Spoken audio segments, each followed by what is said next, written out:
The French television channel, ARTE, which has been investigating sexual abuse by lamas for 10 years, produced this video. Tibetan Buddhism, the Law of Silence. The Dalai Lama and other great Western lamas are aware of the sexual abuse committed by lamas, but they have chosen to remain silent, like the mafia. Why did they keep silent? What is the truth? And do you want to know the secrets of Tibetan Buddhism? While the Buddha in the Surangama Sutra said very clearly, practicing a sexual act to attain a certain state of meditation is like undertaking the cooking of sand to make it consumable like rice.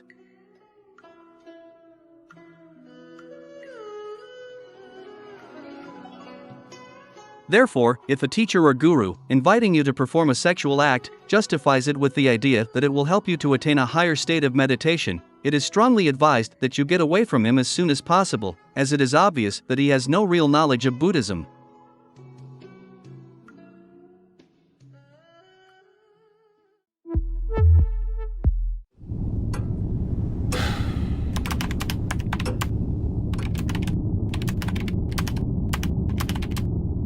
C'est ici que j'ai grandi,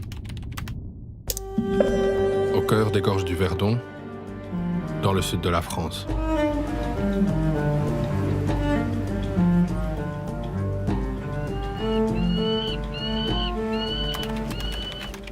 Au sein d'une communauté bouddhiste tibétaine, au Khassé. Nous étions une soixantaine d'enfants.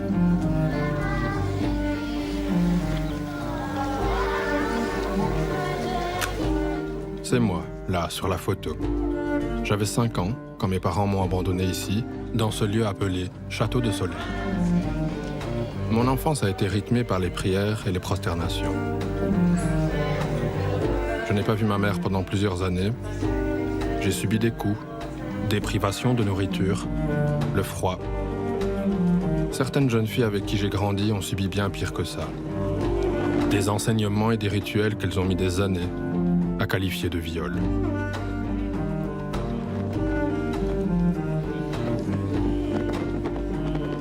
Tout ça au nom d'une religion qui, en Occident, est au-dessus de tout soupçon. Le bouddhisme.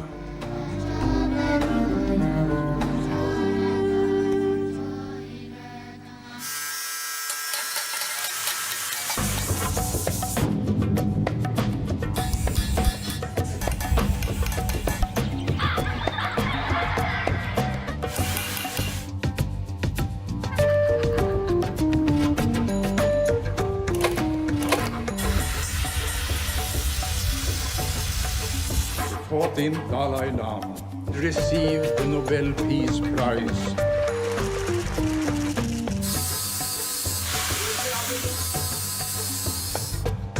This is not right. Teachers should not have sex with students.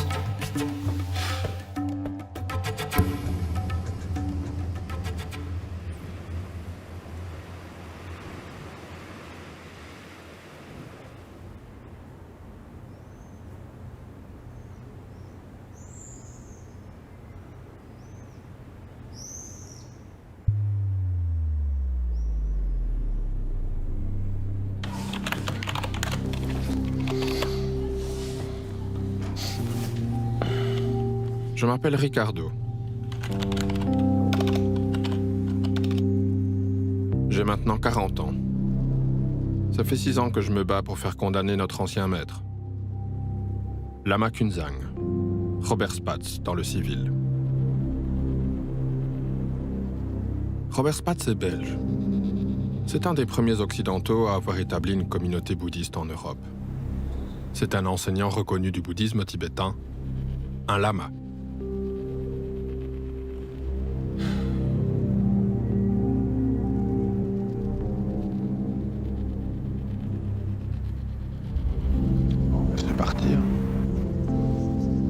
Aujourd'hui, je suis le porte-parole de 23 parties civiles dans le procès qui nous oppose à Lama Kunzang. Bonjour. Vous êtes une partie civile ? Oui, Ricardo Mendes. Ici, Marina. Il habite dans le sud de l'Espagne. Il ne s'est pas déplacé. Il est poursuivi pour exploitation de travailleurs, prise en otage d'enfants, abus sexuels.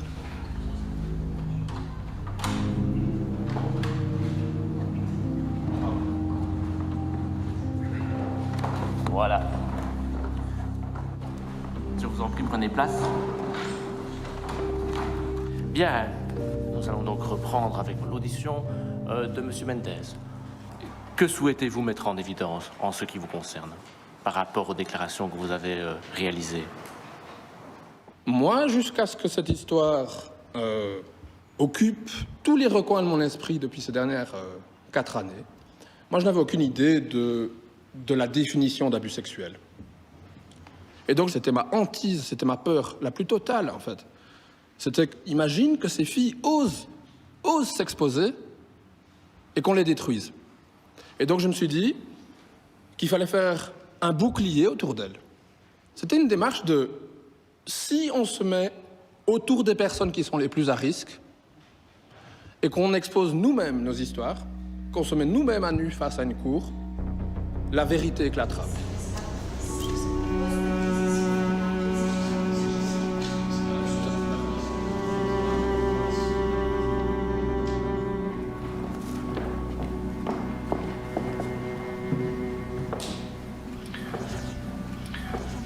Donc, vous voyagez avec vos parents, vous allez dans le sud de la France, au Château de Soleil. Exactement. Vous êtes avec vos parents, Ouais. et à un moment, vos parents partent. Et Je vous me restez. rappelle même pas, en fait. Moi, je crois que Vous j'ai eu en un souvenez tellement pas. gros Vous aviez choc. 4-5 ans, donc vous étiez toute Oui, petite. mais même il y a un gros moment dans ma vie, là, où j'ai un gros trou noir. C'est vraiment, pour moi, ça a été un énorme choc, en fait.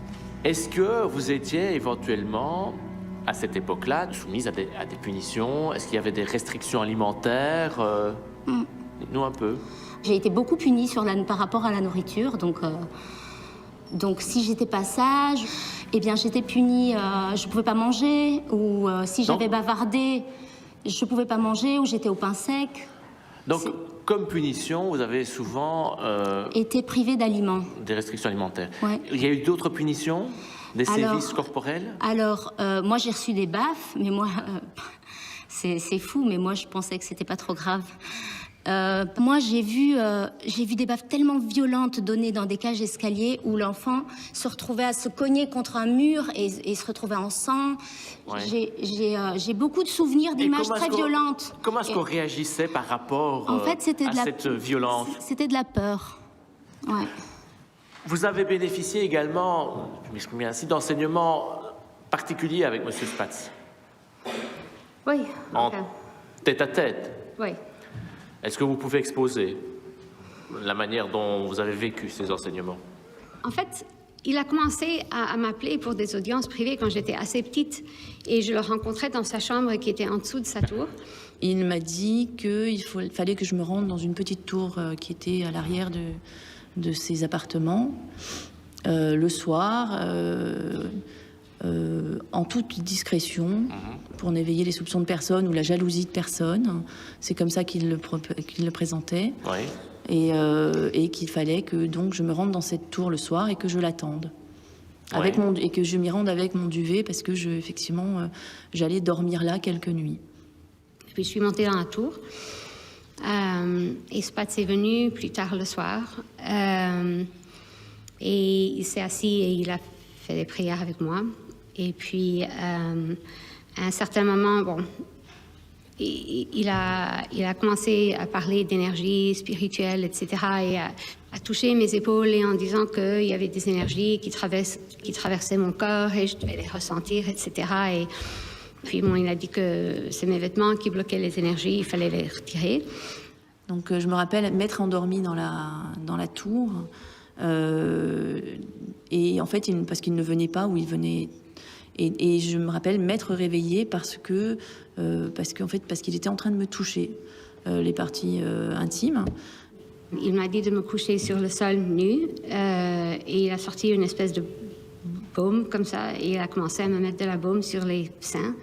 En fait, il m'avait expliqué qu'il y avait beaucoup d'énergie au niveau des parties sexuelles et au niveau des seins, que c'était des grandes zones d'énergie. Et du coup, il a commencé il les stimulait. pour faire le transfert d'énergie, au fait.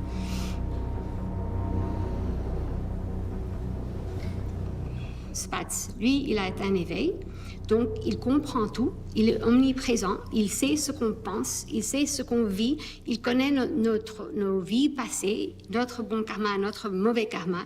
Et donc lui, il est très généreux parce qu'il peut aller vivre dans le nirvana, mais il a choisi de vivre sur Terre pour nous aider.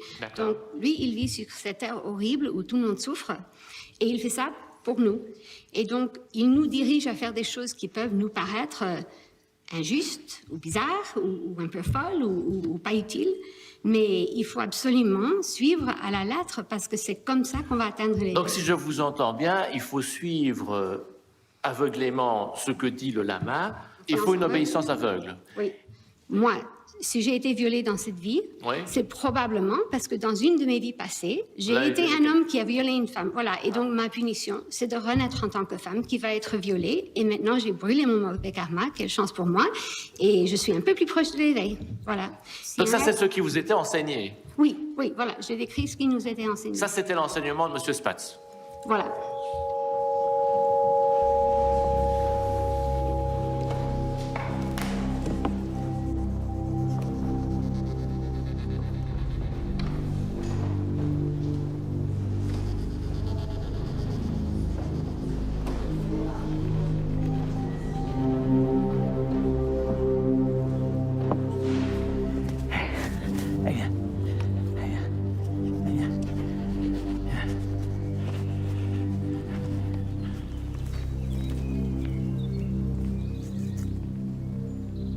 J'avais 22 ans. J'avais entamé des études de médecine, mais qui ne me motivaient plus, il manquait une dimension, donc j'étais à la recherche de sens, et comme ça que je suis parti pendant un an en Inde. Je cherchais à donner un sens à ma vie et d'être instruit au niveau de la méditation, le yoga, les pratiques spirituelles. Et de retour d'Inde, c'est là que j'ai rencontré donc Robert Spatz, Lama Kunzang et la tradition tibétaine.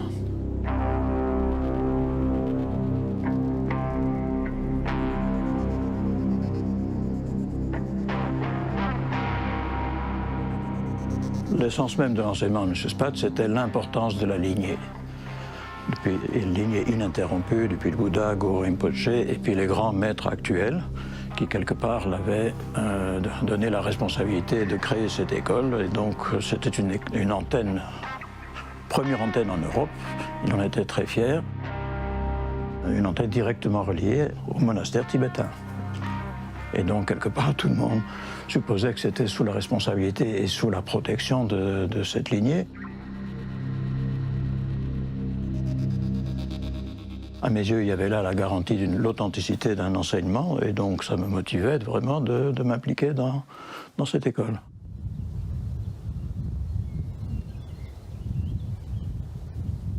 Mon cabinet médical était géographiquement juste à côté du centre. En tant que médecin, je suis intervenu quelques fois parce que je trouvais que l'alimentation était tout à fait déficiente, donc je suis intervenu au niveau de l'alimentation et un minimum d'hygiène, mais quant à l'éducation elle-même et ce qui se passait là-bas, et la maltraitance qu'il y a eu, mais on était complètement ignorants de ça.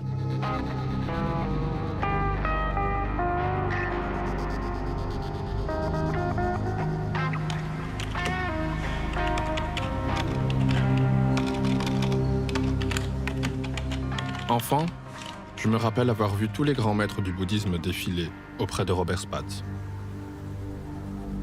Même le Dalai Lama lui a rendu visite.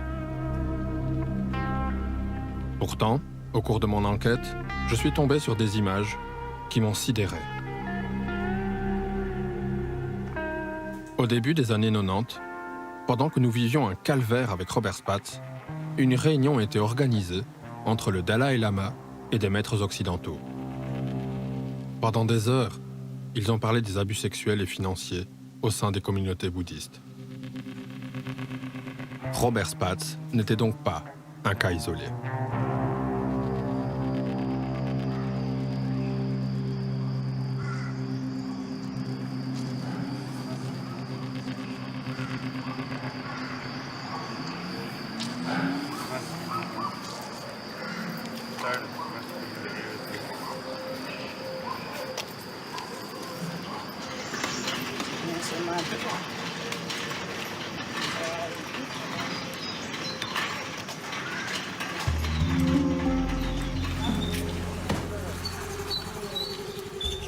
I can't remember the exact numbers, but I think there was something like 25 or 30 Western Buddhist teachers from different traditions.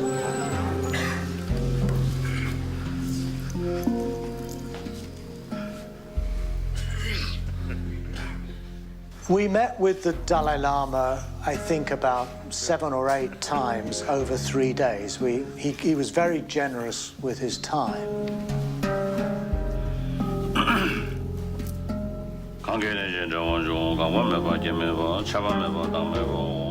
The conference began with the Dalai Lama receiving letters from unhappy women, mainly, who complained to him, as the head of the church, that they had been mistreated by their Tibetan teachers.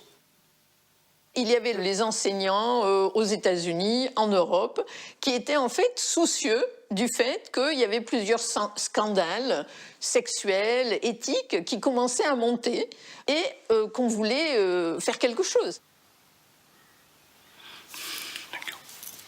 I have received many letters from women, many women, saying, please, what can be done? Do something.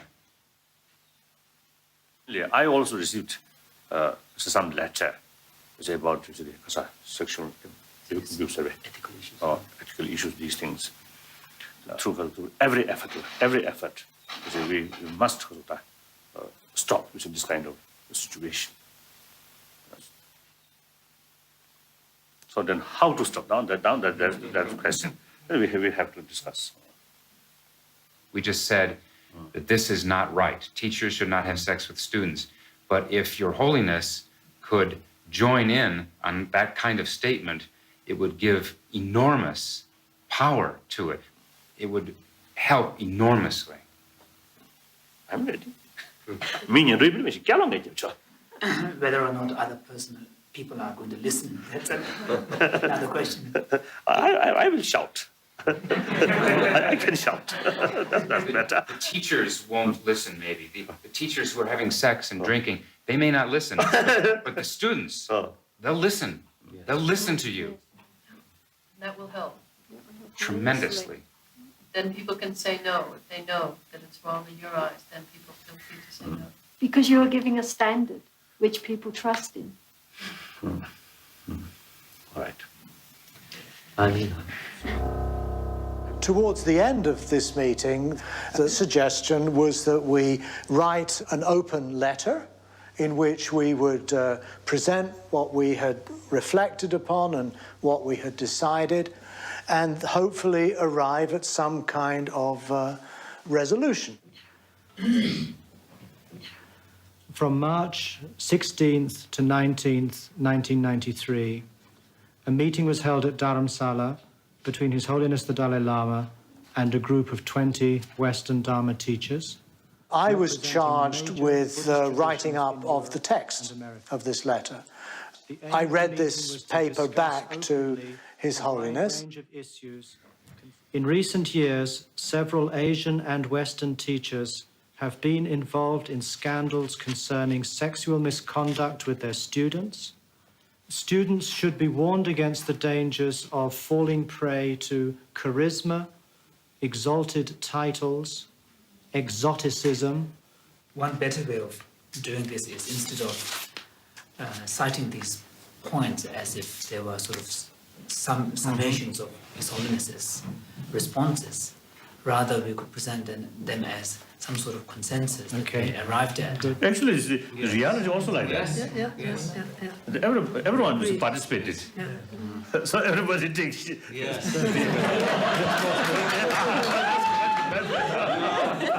Less burden on me. And say, well, maybe we should say this, maybe we should say that. Other voices also amongst the group suggested changes and so forth. And we arrived after a couple of hours at a text that we were all happy to put our names to. Thank you very much. Thank you. And then the Dalai Lama said, first of all, we have to pass this letter through his private office. And then nothing happened for weeks. There was no response, there was nothing. And eventually, it did come back to me and the others. And the only thing that had changed was the Dalai Lama's name had been removed as a signatory.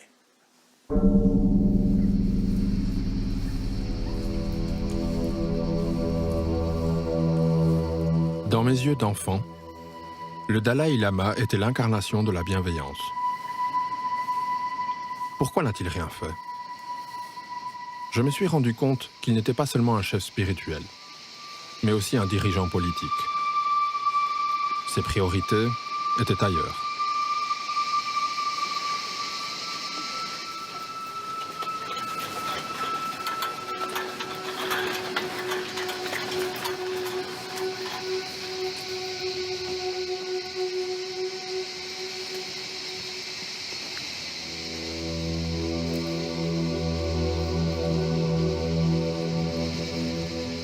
En 1959, les Tibétains viennent d'échouer dans leur révolte contre Pékin. Bilan, 10 000 morts, l'échec d'un espoir et la longue nuit de l'exil dans un petit village de l'Inde pour le meneur de la révolte, le 14e Dalai Lama.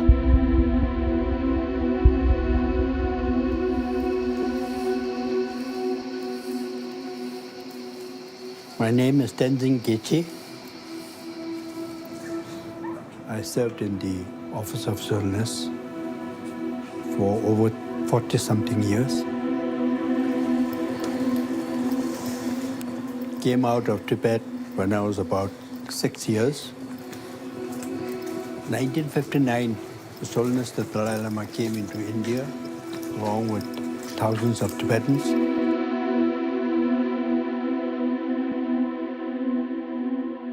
And then with the Dalai Lama, there was this whole government sort of setup, continued from Tibet.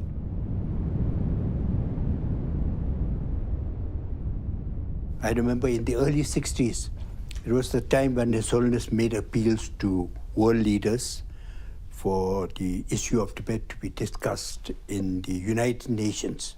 So we had all these letters to be typed for the heads of these countries. But I remember typing many. And because we didn't have computers, oh, it was terrible. One mistake, take out the whole thing, again type. Nowadays, you don't have to do that. Anyway, in those days, it was actually a very exciting moment.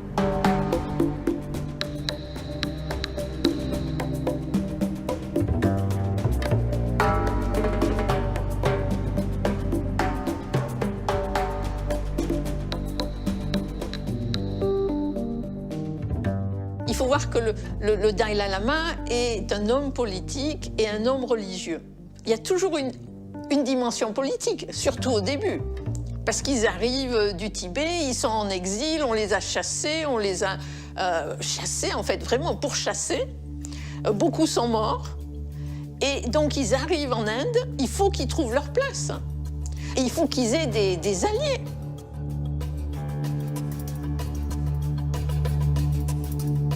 Right from the early times, when situations were very difficult among the Tibetans in exile, I think any kind of help, from outside was very welcome.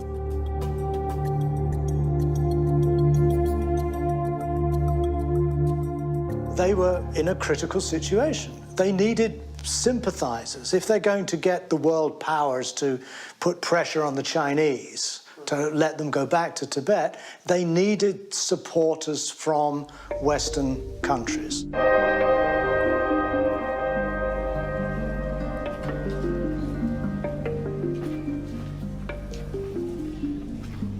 This area, and basically where the Tibetans were settled when they came in the early 60s, to Dharamsala,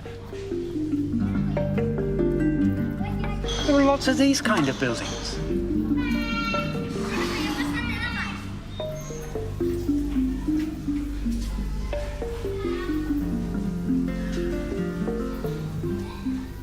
I'm Jeremy Russell. I've lived in Dharamsala for quite a long time.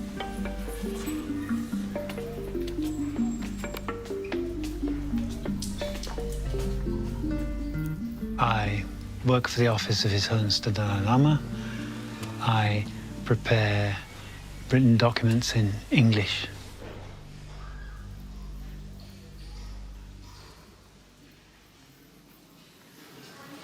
A spark to interest amongst my generation in India was the Beatles.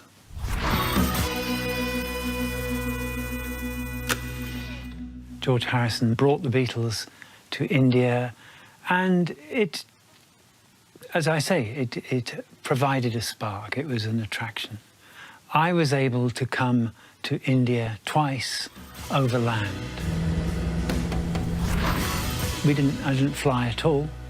I set out from London and hitchhiked to Dover and took the ferry to Ostend.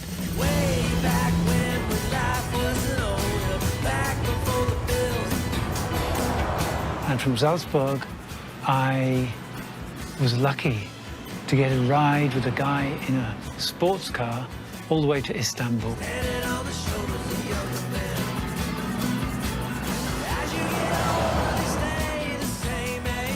It was quick, but a sports car's hard. It's not that comfortable. Right. You know, it was an adventure.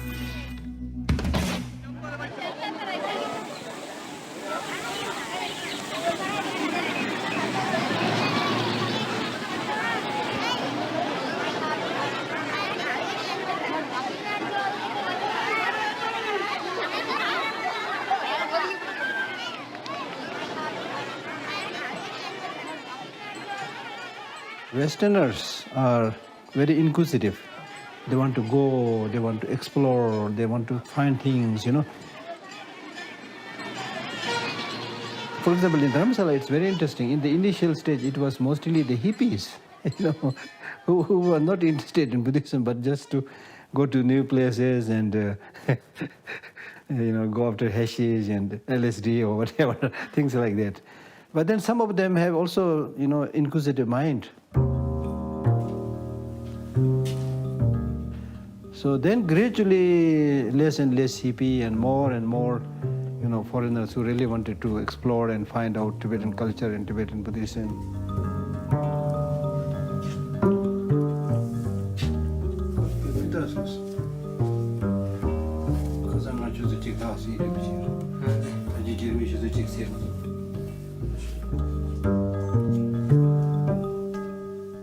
I am the director of this institute called the Library of Tibetan Works and Archives, which is a Center for Tibetan Studies. So here we run classes, Tibetan language classes, Buddhist classes, translators training, and science program, many activities. The original idea of establishing this institute is preservation, promotion, and dissemination of Tibetan culture.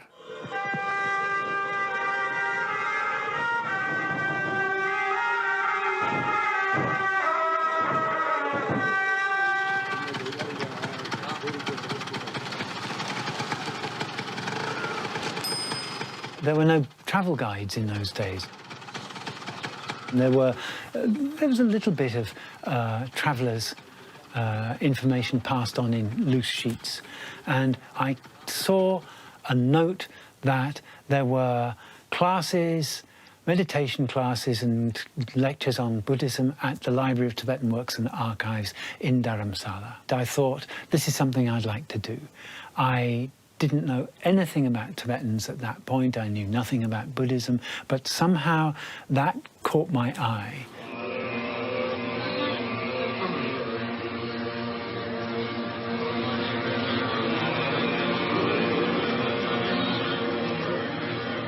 C'était des gens qui étaient en rupture vis-à-vis de leur culture d'origine. Ils voulaient des contre-modèles et ils étaient aussi très intéressés par les états de conscience modifiés. Et donc la méditation bouddhiste leur permettait d'avoir accès à ces états de conscience modifiés où ils pouvaient avoir d'autres perceptions de la réalité. Donc l'objectif, c'était vraiment de changer la perception qu'ils avaient du monde pour changer le monde.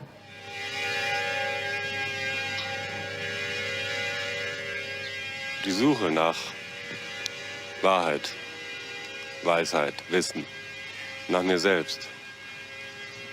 Ich habe festgestellt, dass wir im Westen über uns selber überhaupt nicht nachdenken oder über uns selber uns überhaupt nicht im Klaren sind.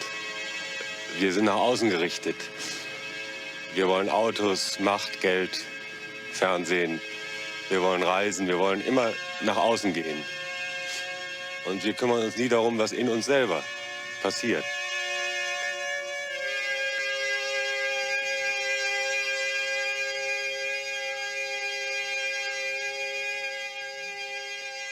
Us hippies were probably not the best candidates for that sort of job, but we at least represented that world. We were a channel into the wider world that they now found themselves in.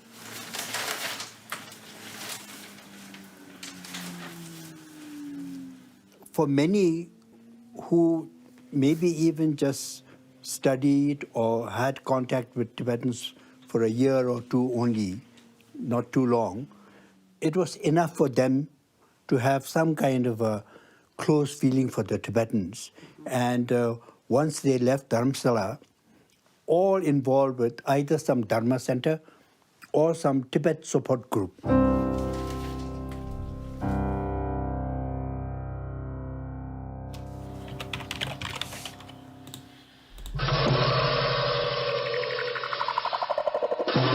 La France est en train de découvrir le bouddhisme. Des cérémonies comme celle-ci se multiplient et permettent facilement à des jeunes d'entrer dans cette religion. Château de Plège en Saône-et-Loire, à 40 km d'Autun. Ils construisent ici les 2 monastères qui abriteront la grande retraite initiatique bouddhiste de 3 ans, 3 mois et 3 jours, à l'issue de laquelle ils deviendront les premiers lamas occidentaux du bouddhisme tibétain. C'est comme si le Tibet, en étant expulsé du Tibet au sens physique, avait réussi, grâce à l'entremise du Dalai Lama, qui est très fort de ce point de vue-là, à créer, moi, ce que j'appelle une sorte de Tibet virtuel, un Tibet déterritorialisé, dont les monastères, les centres bouddhistes tibétains sur l'ensemble de la planète constituent des sortes de préfectures, comme les préfectures d'un Tibet virtuel, d'un pays qui serait sur l'ensemble de la planète.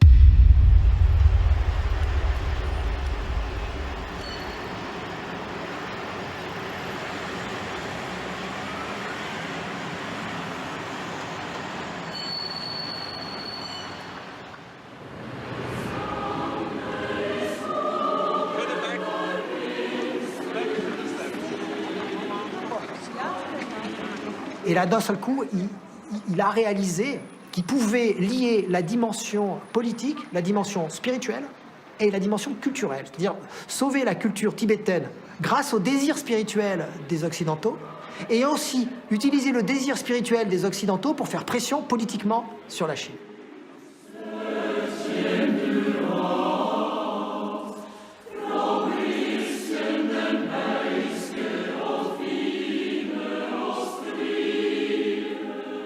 The 14th Dalai Lama, will you please enter the podium and receive the Nobel Peace Prize for 1989 with a gold medal and the diploma.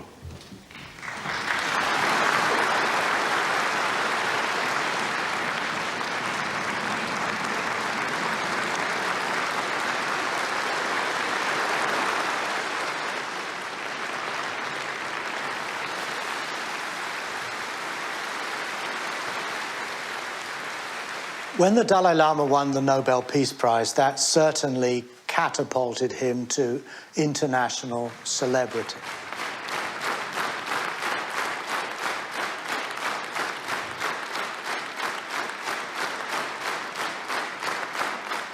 When this award happened, it made it easier for governments and other organizations to say that, you know, we're inviting His Holiness because he's a Nobel laureate.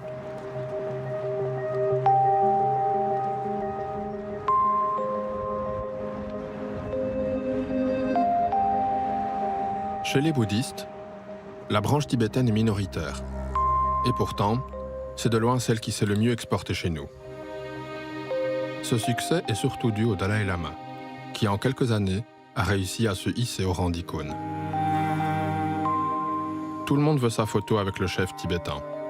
Bill Clinton, Jacques Chirac, le prince Charles et des stars comme l'acteur Richard Gere. Et pendant que la cause du Tibet reçoit un soutien mondial, les affaires d'abus se multiplient.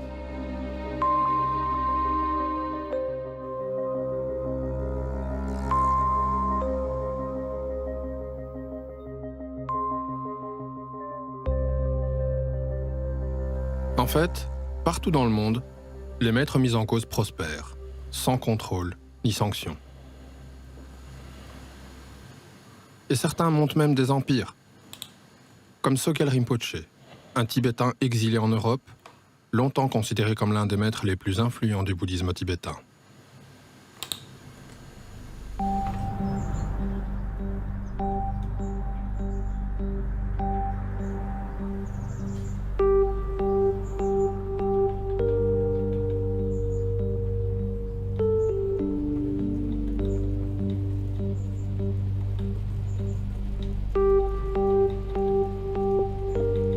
I'm one of the few journalists who has focused exclusively on abuse by Buddhists for a long time. So people approach me constantly. Every 2 or 3 weeks, someone approaches me about some abuse somewhere in the world.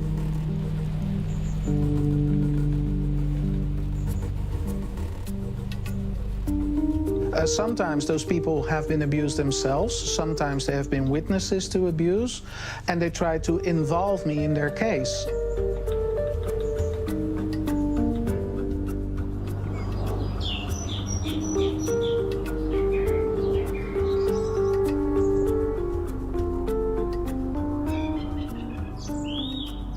I'm aware that many people have a very rosy image of Buddhism. So they expect Buddhism to be clean of all the dirt that you'll find elsewhere. And of course, to find so many abuse cases will come as a surprise to them. And they'll be perhaps disillusioned by the finding that, you know, Buddhists are regular people and behave in the same way as other religious people. So it has been a process for people to come to terms with the fact that there's so much abuse, and I think that's still ongoing.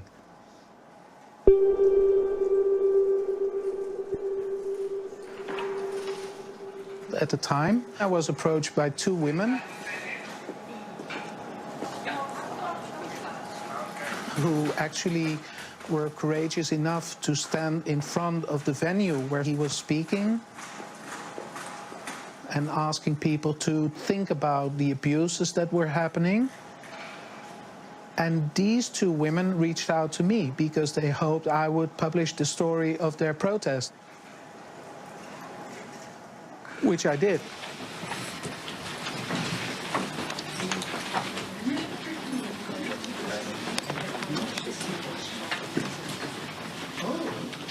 Sogyal Rinpoche is one of the biggest abusers in Buddhism. Over the years, I think Sogyal made hundreds of victims just by, you know, abusing them physically and sexually.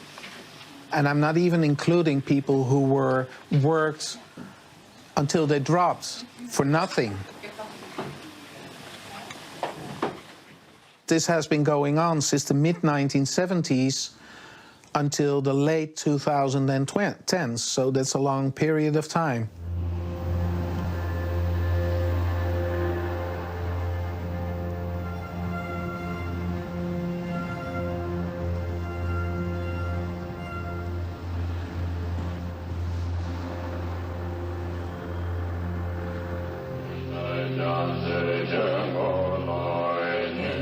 Ces fidèles appartiennent à une école bouddhiste de tradition tibétaine.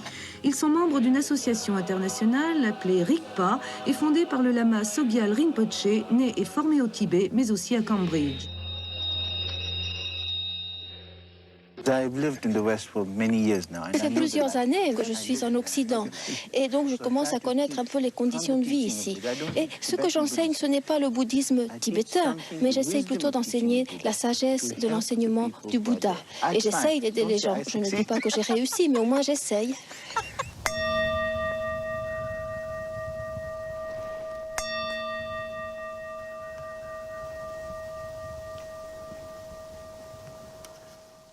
moi, j'ai rencontré à Paris.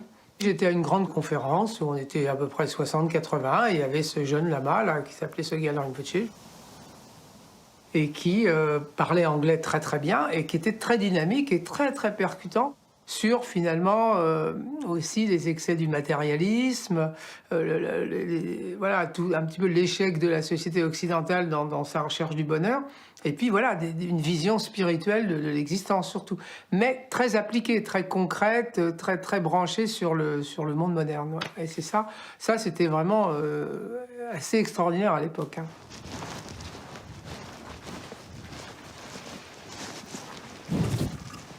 Il se trouvait que je parlais anglais. On m'a proposé de devenir traducteur, interprète. Donc je me suis mis à être interprète de Sogyal Rinpoché et d'autres, d'ailleurs d'autres lamas aussi. Et puis voilà, de fil en aiguille, je suis devenu président de RICPA France, une association créée par Sogyal. Je suis arrivé en 85, il y avait déjà un bon groupe, il y avait déjà peut-être une centaine de personnes qui étaient autour. Donc déjà, il y avait un embryon de structure. Néanmoins, c'était quand même très direct, c'est-à-dire que c'était pas du tout ce cérémonial, disons que petit à petit, il s'est mis à acquérir par la suite. Ouais.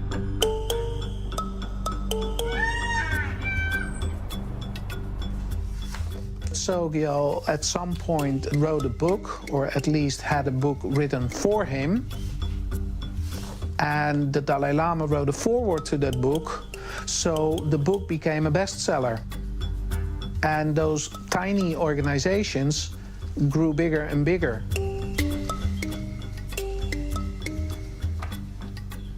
So this is how a small-time Tibetan guy builds an empire all over the world. Tous ceux qui s'intéressent à la spiritualité connaissent le livre tibétain de la vie et de la mort.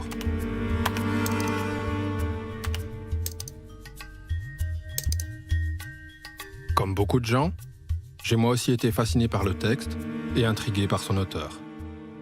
Au moment du livre tibétain de la vie et de la mort, il a eu un très très grand succès dans le monde anglo-saxon, donc en 92 et un an après en langue française et allemande et d'autres langues. Et là, il a commencé à y avoir des centaines de gens qui arrivaient dans les centres.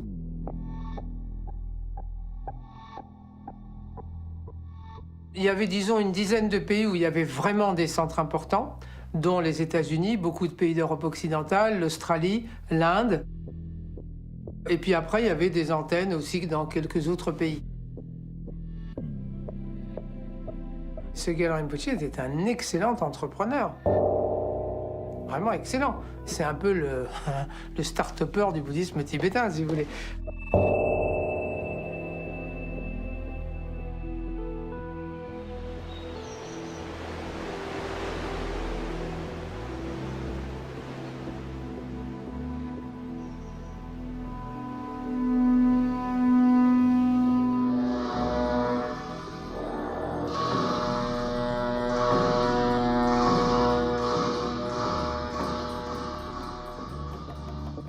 L'Erabling est l'un des principaux centres européens à transmettre le bouddhisme tibétain.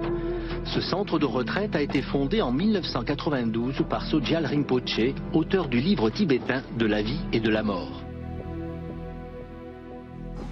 D'accord. Cette personne vous a fait du mal. Ça s'est passé en un moment. Mais ce que vous faites, vous gardez cela pendant des années. Alors pourquoi ne pas seulement pardonner? Simplement. Même si ça a l'air d'être une chose idiote, on pourrait se dire, comment pourrais-je pardonner? Mais si on pardonne vraiment, vraiment si on pardonne, en fait on est vainqueur.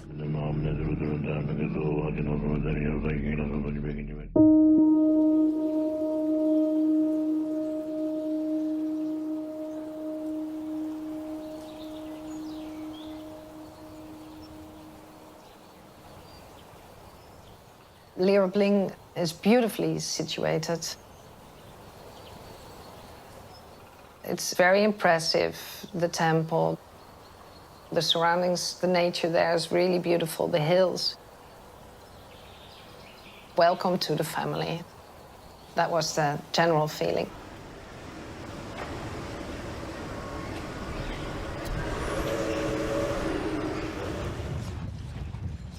There were different type of people getting different type of treatments during retreats.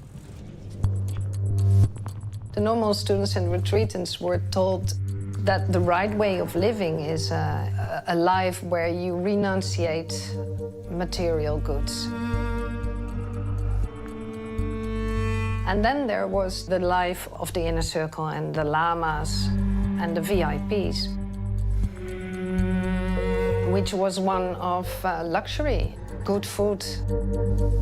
So there was a big discrepancy between the students and who were told to live in a certain way and the luxury I saw on the other side.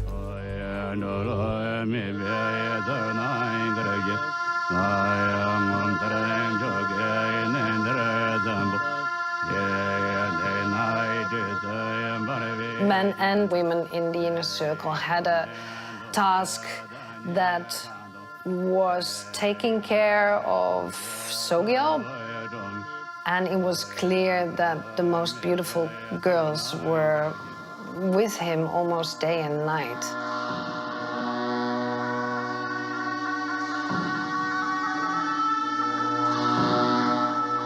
Yet I accepted that they were there without asking myself the question if they had, for instance, other relationships with him.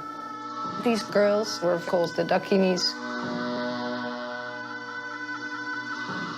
Les Dakinis n'ont pas le droit de rater un mouvement, un besoin. C'est 24 heures sur 24 sur absolument chacun des gestes qu'il fait dans la journée, il doit être accompagné. On dort au pied de son lit quelques heures. Moi, les premiers mois, j'ai dû dormir 2 heures par nuit.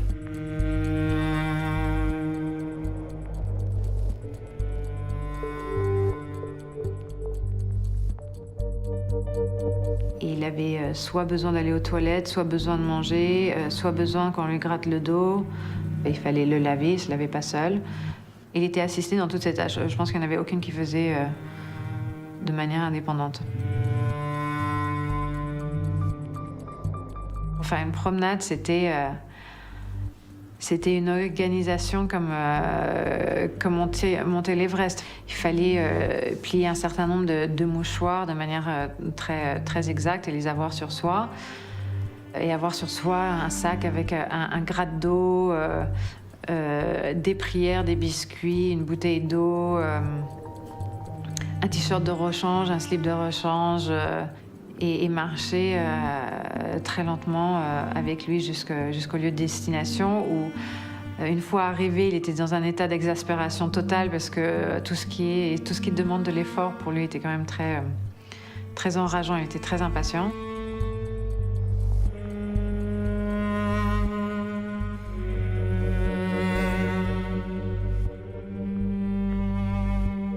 The atmosphere in the inner circle was very sexualized. There was a lot of jokes from Sogyal about beautiful women. There was a lot of sexist jokes from him on stage. The women were hovering around him. The fact that the beautiful women were picked out, I saw it happening for attention in the crowd from him.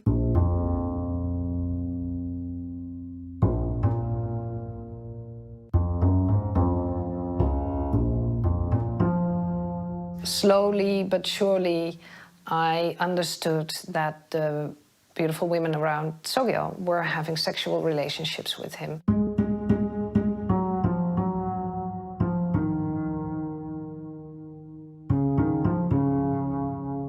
C'est difficile d'utiliser le terme de viol parce que ça me met automatiquement dans une posture de victime qui est lourd à porter, simplement.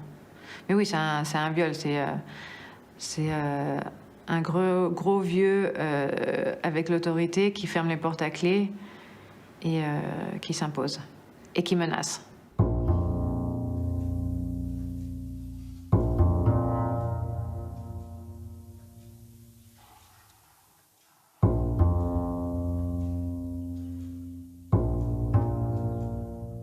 Sogyal a très clairement dit sur le bord de son lit, m'a très clairement exprimé que si j'en parlais à qui que ce soit, même à une autre des filles, je briserais le samaya qui nous lie, donc le lien sacré qui nous lie, le lien le devoir de fidélité et de loyauté à son maître, et qu'en résulteraient les pires conséquences karmiques sur moi et mes proches.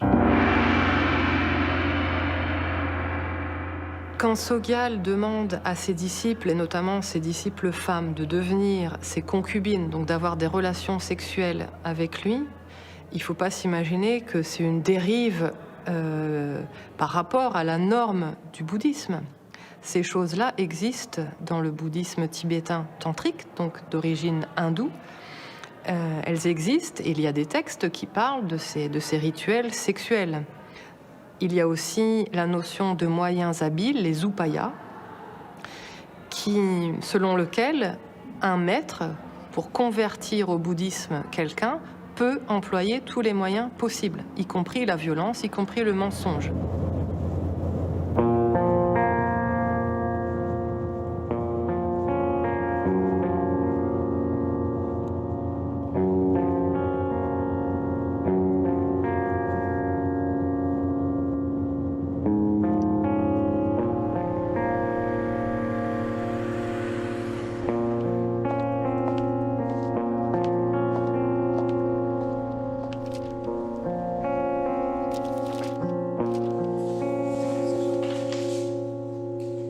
Ce que je savais, c'est qu'il y avait des rumeurs avant chez Chogyam Trungpa, qui est le modèle de Sogyal, que ces lamas avaient des espèces de femmes avec qui ils sont tout le temps, et j'avais lu des choses un petit peu sur ce qui se passait. Mais après, j'avais aucune idée de toi, ton expérience, ton vécu. Donc, Après le premier incident avec Sogyal, j'étais extrêmement choquée. Et j'étais très mal, je savais pas ce qui m'était arrivé et comment je devais le prendre. Et bien sûr, j'avais retenu que j'avais une interdiction absolue d'en discuter avec qui que ce soit. Et pendant un enseignement de Sogyal, je croise Dzigar Control dans la cour à l'Erabling, qui est un maître tibétain aussi dans cette tendance un peu comme Sogyal, qui veut être très ouvert vers l'Occident, qui maîtrise l'anglais, qui est un peu le gourou, le lama moderne occidentalisé. Je lui demande si je peux lui poser une question et en pleurant, je lui demande ce que ça veut dire que d'être consort, concubine. Concubine. Et là, il y a un moment de silence. Je pense qu'il a très bien compris pourquoi je pleurais.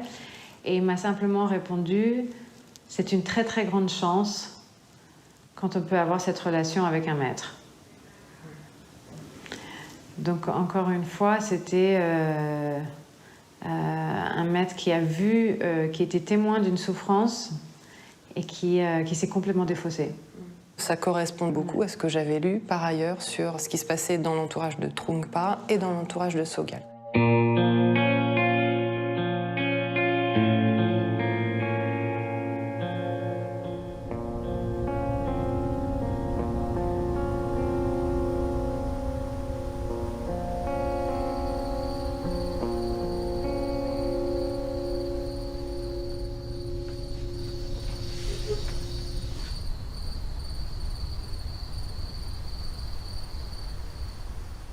I had always wanted to be a nun since I was a little girl.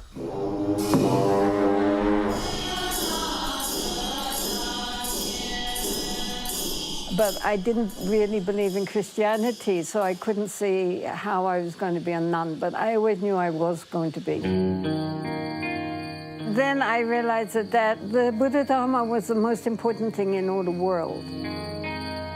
In Buddhism, you have to see the object of your devotion as completely pure.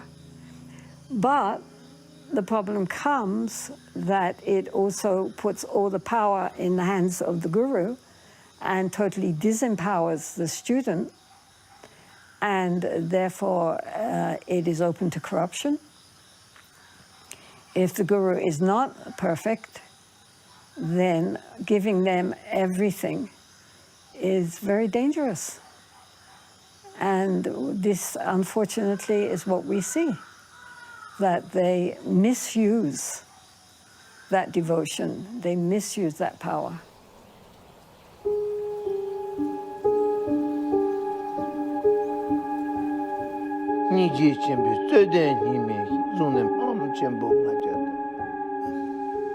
Which is blessed by His Holiness the Dalai Lama, consecrated this great temple. The Lama may be very charismatic, and one problem is that people mistake charisma for, spiritual qualities. In exile.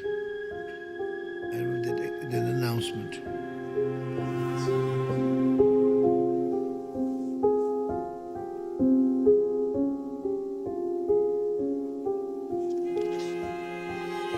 Il faut comprendre que Sogyal était extrêmement puissant dans ce réseau international de centres bouddhistes en Occident.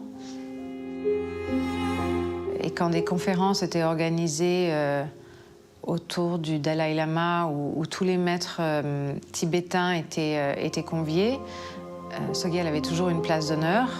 Et en backstage, ils étaient tous témoins du comportement de Sogyal, le fait qu'il soit accompagné par un certain nombre de jeunes filles.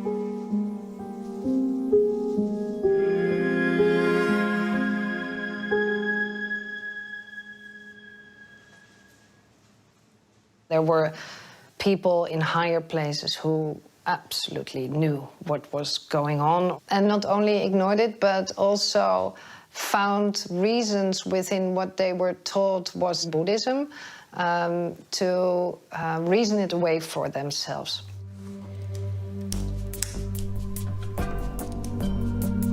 Sogyal Rinpoche est un problème pour toute la communauté bouddhiste dès la réunion des maîtres avec le Dalai Lama en 1993. Many letters from women, many women, saying, please, what can be done? Do something. D'ailleurs, ce sont les accusations contre Sogyal qui étaient à l'origine de la réunion. Le Dalai Lama, pourtant, n'a jamais cessé de s'afficher avec lui. What troubled me more was that in the ensuing years, he appeared in public with many of the, or at least some of the lamas who he had criticized.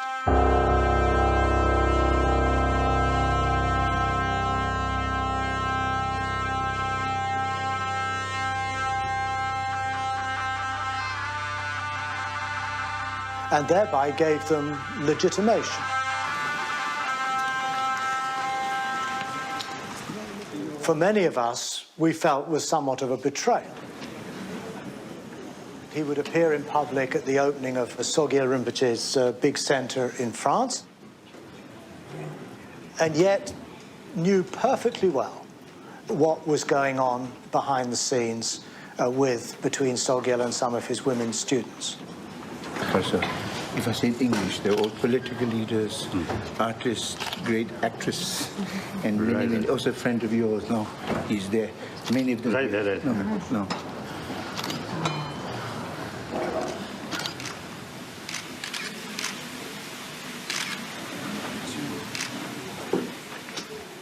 His Holiness had said back at that meeting that if we told him who the lamas were and were specific, he would make sure he did not visit those places. He still visited there. Il y a eu vraiment des gros scandales. Et il n'y a pas eu qu'un. Ça n'arrêtait pas d'arriver, quoi. Et donc, Rigpa a embauché une agence de communication en temps de crise qui a pour but de former en urgence, de créer une stratégie de communication pour les personnalités importantes qui ont un gros problème judiciaire ou autre. Et on était très peu nombreux, on était 4 ou 5 triés sur le volet, les principaux porte-parole de Rigpa. Et donc, on avait des anciens journalistes ou anciens journalistes qui faisaient l'avocat du diable, qui nous interviewaient d'une façon un peu agressive. Et nous, on était censés donc trouver un moyen de répondre, quoi. Voilà. La stratégie, elle était très simple. C'était Sogyal Rinpoché et les autres lamas sont reconnus par le Dalai Lama. Et surtout, c'était de ne pas répondre à la question, ne pas rentrer dans le fait de savoir comment ça s'est passé, où, comment, qui a tort, qui a raison, mais répéter, disons, un message tendant à prouver que l'Église tibétaine est irréprochable et qu'elle est, voilà, elle est millénaire, elle est digne de confiance. Et donc voilà, c'était ça la stratégie.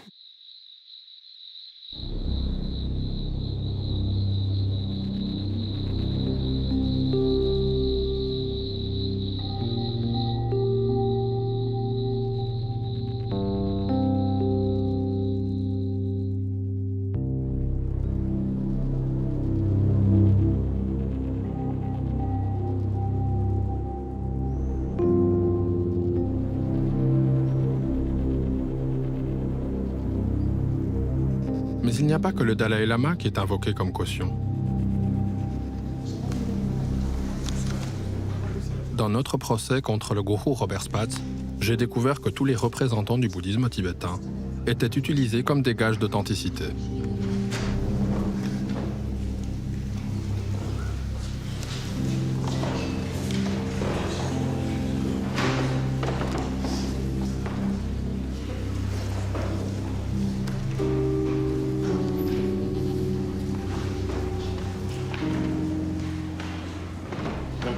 J'ai un certain nombre de photos à présenter aux témoins.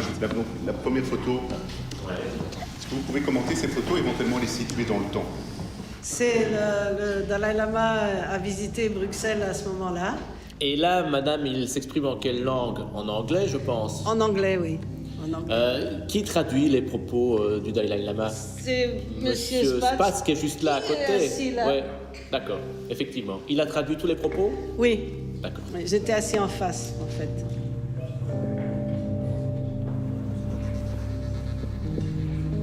Nous sommes où, là, selon vous? C'est à la Tsampa. À la Tsampa, à Bruxelles. Donc, simplement, voilà, ça c'est... Mathieu Ricard. Ça... Monsieur Spatz, Rabjan Rinpoché. Et je ne sais pas si c'est... Et là, je ne le connais pas. C'est un moine qui accompagnait Rabjan Rinpoché, mais je ne sais pas son nom. Provenant donc du monastère de cette chaîne? Oui, un moine du monastère de cette chaîne. D'accord, oui. Chaque fois, manifestement, M. Spatz est entouré de personnes qui sont reconnues dans la religion bouddhiste. C'est des maîtres qui sont reconnus généralement. Oui, on ne remet pas en cause leur autorité, ce sont des gens... Non, absolument pas. D'accord. Et là, vous avez effectivement la démonstration simplement de ce que nous affirmons, c'est que l'OKC voit défiler des maîtres tibétains et pas n'importe lesquels. Monsieur Ricard est en 1990 à Bruxelles dans les locaux d'OKC avec la visite du Dalai Lama.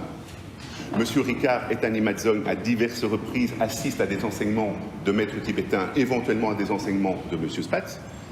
Je n'ai pas, même si je connais bien le dossier, tout le monde peut se tromper, je ne pense pas avoir vu dans le dossier, à un quelconque moment, une remise en question par des officiels ou par des maîtres de la qualité de l'enseignement de M. Spatz.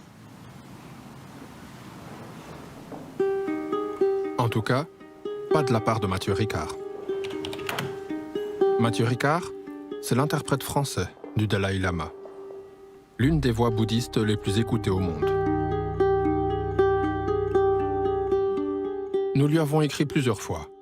Ça fait des années que nous cherchons des soutiens dans l'affaire qui nous oppose à Robert Spatz. Sans succès. Pourtant, personne dans le monde bouddhiste ne pouvait ignorer la gravité des accusations. Elles ont même été rendues publiques à la télévision française et belge. Accompagnés de 130 gendarmes. Les forces de l'ordre ont ratissé le domaine de 180 hectares. Ils ont entendu 50 personnes, dont 30 enfants, âgés de 2 à 14 ans. Plusieurs documents ont été saisis, mais c'est surtout le sort des enfants élevés sur place qui préoccupe la justice.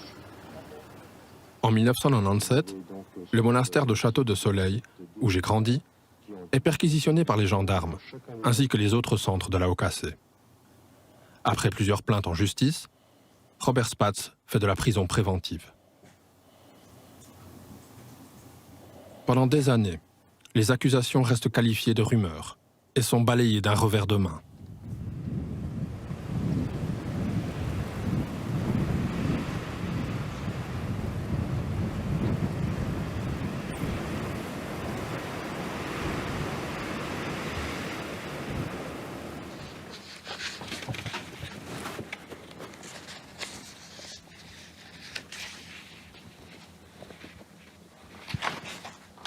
On avait un document officiel avec le réquisitoire qui venait d'être remis, avec 170 pièces d'accusation contre M. Spatz tout de même, hein, allant aussi bien du volet mœurs jusqu'au volet financier. Tout y passait.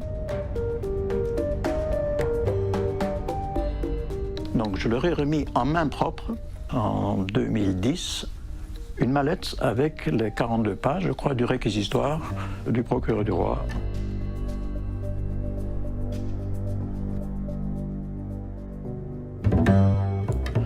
Donc le lendemain, Mathieu Ricard, un peu de façon précipitée et chaotique, est venu me remettre personnellement le dossier en disant « Imagine qu'on nous retrouve avec ces documents sur nous ». Et donc Mathieu m'a remis ce dossier, mais il ne peut pas dire qu'il ne l'a pas reçu. Il l'a remis le lendemain après l'avoir lu toute la nuit. Donc il connaissait la situation des enfants. Il savait qu'il y avait des choses pas claires. Il le savait.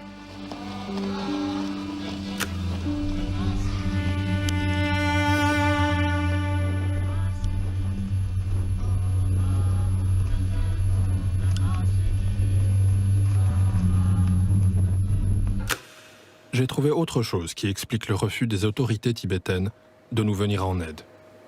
Des intérêts financiers.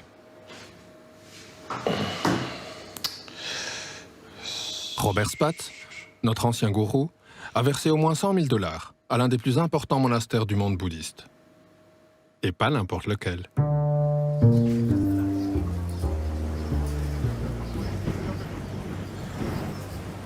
Le monastère de Setchen, à Katmandou. C'est ici que vivent Mathieu Ricard et les héritiers des maîtres de Robert Spatz.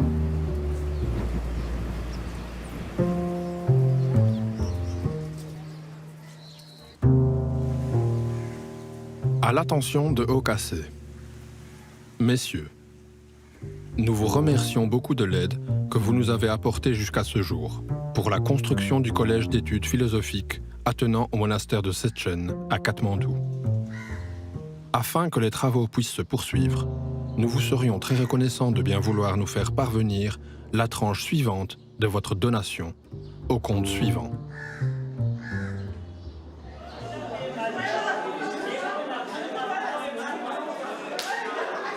Sa qualité de généreux bienfaiteur a-t-elle protégé Robert Spatz pendant toutes ces années ?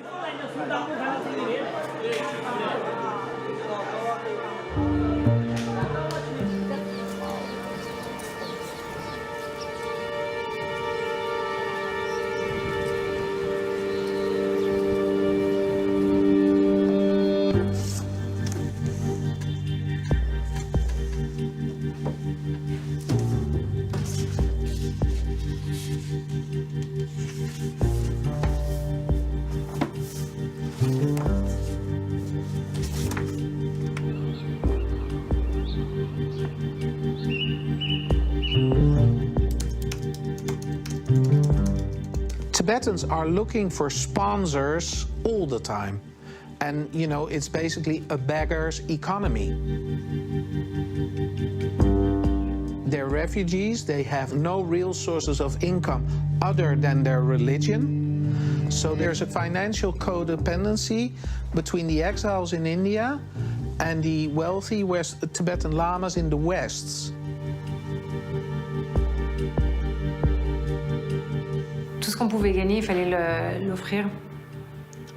Pas juste à Rigpa, mais en offrande au maître qui vaut plus que tout et il n'y a rien de plus précieux dans notre vie que lui. Les gens payaient pour aller aux conférences, aux retraites. Après, on avait le droit à une bonne heure de pourquoi c'était le moment le plus précieux et qu'il fallait le valoriser et qu'il fallait mettre de l'argent dans la boîte autant qu'on pouvait en espèces. Et on nous ressassait ça tout le temps. Et puis en plus, il y avait des cérémonies où on faisait des cadeaux, en particulier à Sogyal. On pouvait offrir des bijoux, ce qu'on voulait.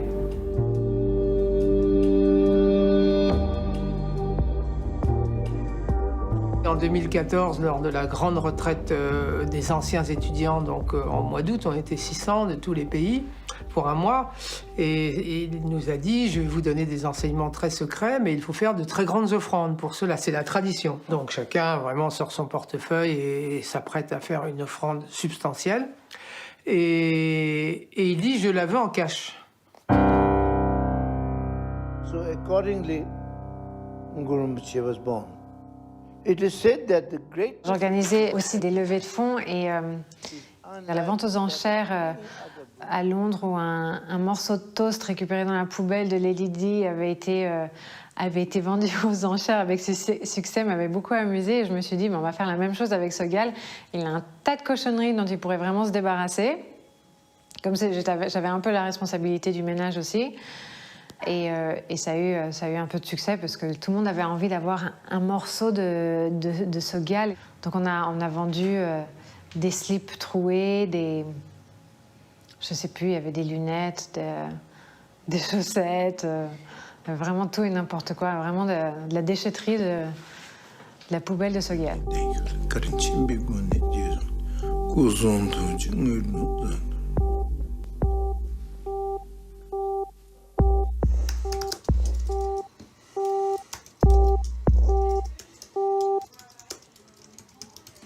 I took some time investigating Rigpa's finances, and I started archiving all the financial documents I could find.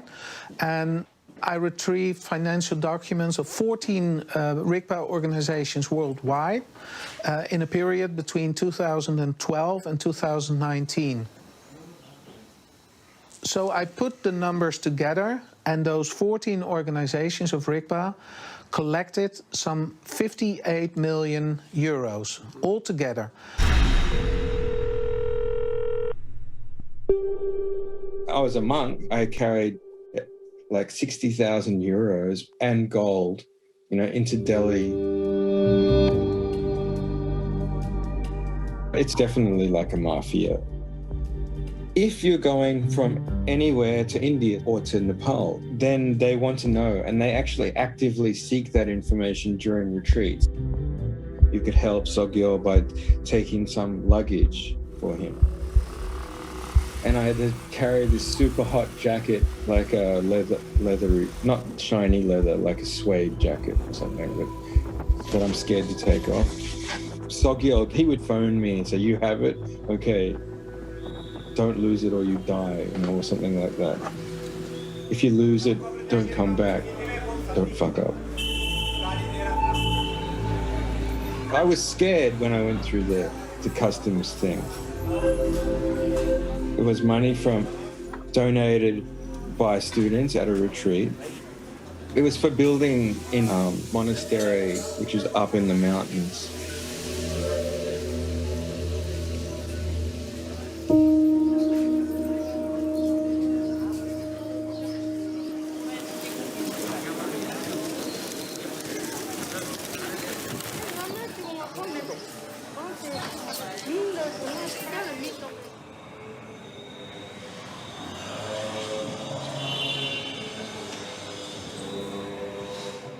My name is Ankaji Sherpa. I have been working for 3 monasteries at present. I'm executive board member of Chuang Monastery, which is almost 100 years old. And I have worked as a treasurer of this monastery for the last 5 years, and now I'm an advisor for the last 15 years. So I have basically all the knowledges about the monasteries in Nepal.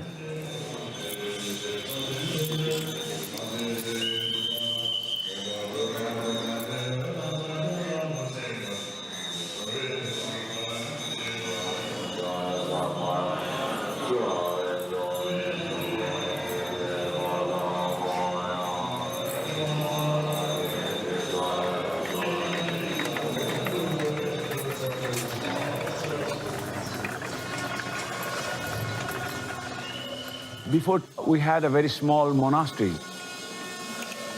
built by the local people using local materials like wood, stones, and mud. And those monasteries was very small in size and could accommodate only the local villages. The villages are liable to give the monasteries regular grains, like whatever they grow in their villages, they have to give a part of that to the monasteries. That was how the monastery was survived.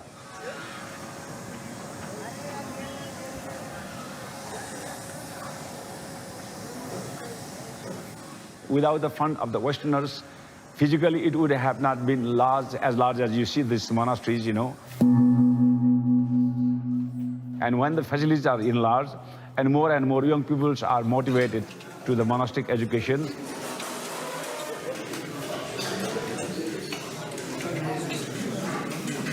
when more people really came into the monastery, especially young generations, that definitely has spread the teaching of Buddhism also. So it's really meaningful help from the Westerners, yeah.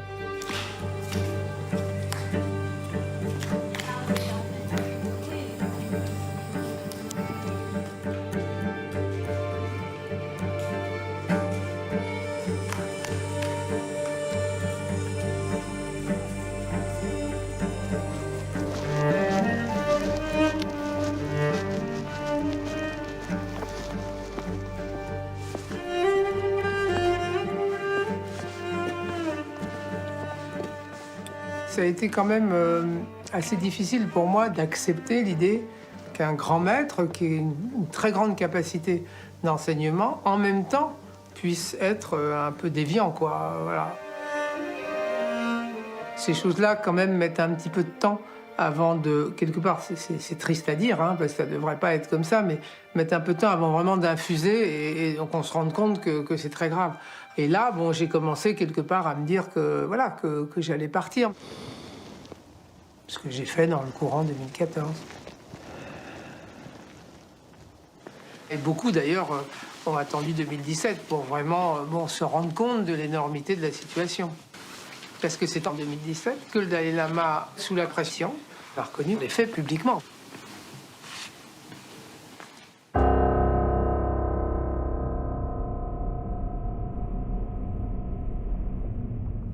Now recently, Sogyal Rinpoche, my very good friend, but he disgraced.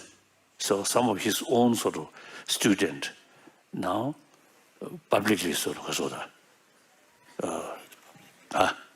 made public using their criticism.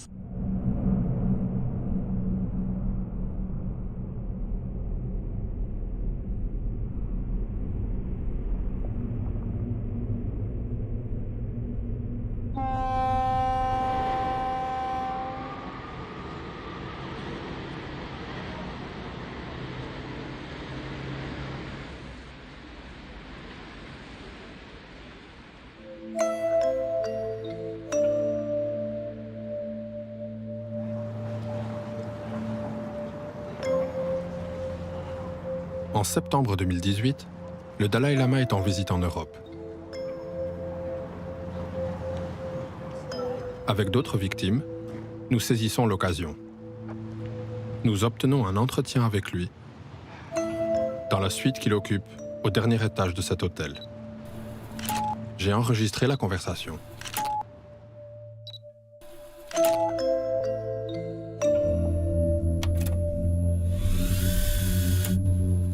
I was a kid. I was born inside the Buddhist community. Where? In Belgium, and then I lived in France. Nimadzong. Do you know Nimadzong? Nimadzong. Okase, Ogyen Kunjang Choling, is using your image. Yes. And they are using this in court, in a judicial trial, as a way to legitimate a Buddhist center. This has to stop. We have to do something. 11 children abused sexually. 11 girls. What I think is a real problem is that in the West there is the idea this is not happening in Buddhism. Yeah. They are very naive. They know it's in the Catholic Church, they know it is in other places, but not in Buddhism. And I think it is good that also Western people know that Buddhism also has this problem. Because yes, it's human. It's human. It's a human problem. I think at least 15, 20 years ago, at Dharamsala, one Western Buddhist teachers conference. There is someone, you see, mentioned. I think most probably Sajjan would say, Buddha made very clear sort of rule, including sexual misconduct. Now, only thing is, must make public. Yes. Already. We made so much public. Already public. Yes. And even though such people may not serious concern about Buddha's rule, but they may feel shame. Yeah. Yeah, but shame not enough. Can you speak about the problem of sexual abuse in the communities? Can you do that? Yes, certainly. Wonderful. Now I got some material. We you should not put whole responsibility on my shoulder. No.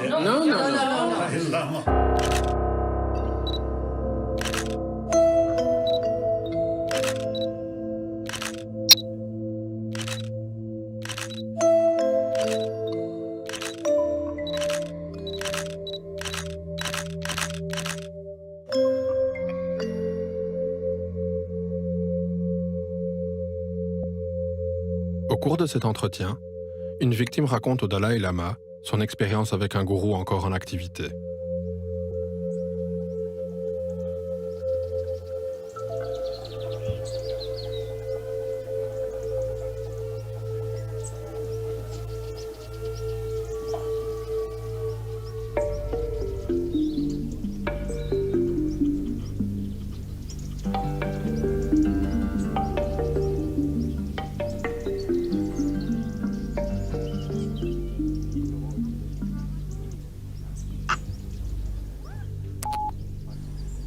If you're serious, then self-discipline comes. Yeah, but Namka was not like that. Namka did a lot to women and girls. Namka est un lama tibétain de 54 ans, réfugié en Europe depuis une vingtaine d'années. Il possède plusieurs centres à travers le monde, dont l'un au sud de l'Espagne. Namka, there's a lawsuit against him. The woman is filing a complaint, but I'm the first who puts it in the news. Otherwise, nobody does about Namka. I have been Namka Rinpoche's Sandra. Then later, I got some sort of information. He was a Truma, not a genuine Buddhist practitioner. Yeah. So now this material we need. Yeah. So that found out. Exactly. Evidence. So very good. Very good. tate niserte ngachi bo mare nopshopi lama mombochi la niserte onja jawarombochi la toka yo mare tendre tatate lente jawarombochi da nga jikona chotandera chimbore jacha jatamba jawarombochi ki lende ngi jacha jatamba nga muntu yus tanda sonza tata de jawarombochi da kachanyam shindu yinde pomote holing kringi hako yonge lomachire Katangi hakure. Mo nga jisen rani mambo rotsare. And ni mo nga la tepeshi ni jisen rangdo samdere. Tate jini ngi tayo because mo ngi jisen rando da hala mo nga la gayo sare samgudu. Nga zo pondra yena. Pomo chik lama la gayo na.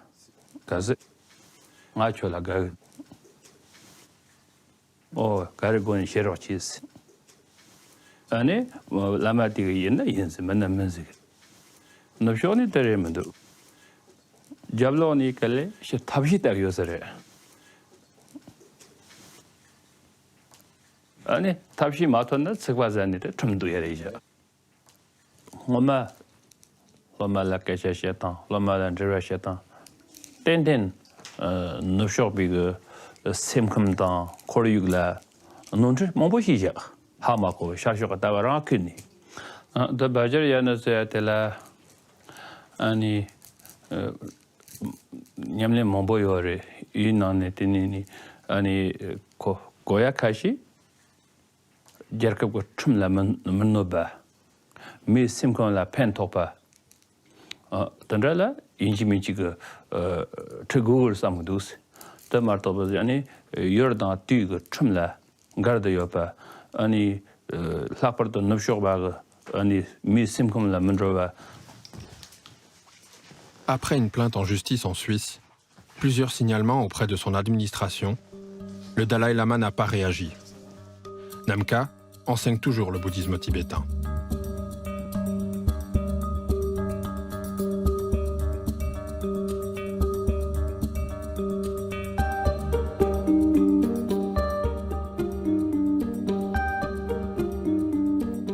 En 2020, la Cour d'appel de Liège a condamné Robert Spatz à 5 ans de prison avec sursis et des réparations financières pour ses victimes.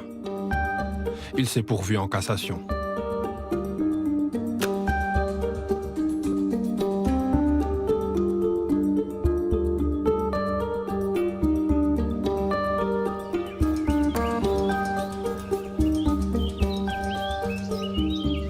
Château de Soleil continue de recevoir du public et l'organisation Okase n'a jamais rejeté l'héritage de Robert Spatz.